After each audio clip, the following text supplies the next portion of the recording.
I just got wised up to something funny the last 2 days, remarked Wilson. That's why I want to get away. That's why I've been bothering you about the car.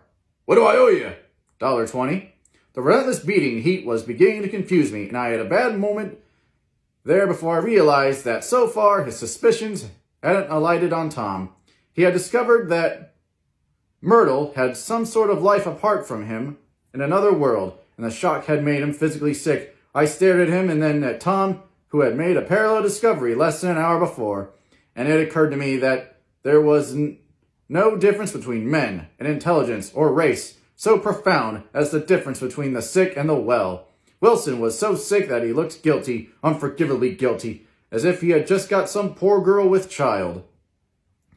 I'll let you have the car, said Tom. I'll send it over tomorrow afternoon. That locality was always vaguely disquieting, even in the broad glare of afternoon, and now I turned my head as though I had been warned of something behind.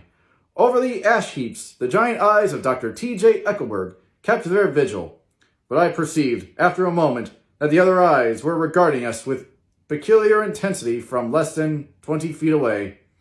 In one of the windows over the garage, the curtains had been moved aside a little, and Myrtle Wilson was peering down the car. So engrossed was she that she had no consciousness of being observed, and one emotion after another crept into her face like objects into a slowly developing picture. Her expression was curiously familiar. It was an expression I had often seen on women's faces, but Myrtle's face, it seemed purposeless and inexplicable.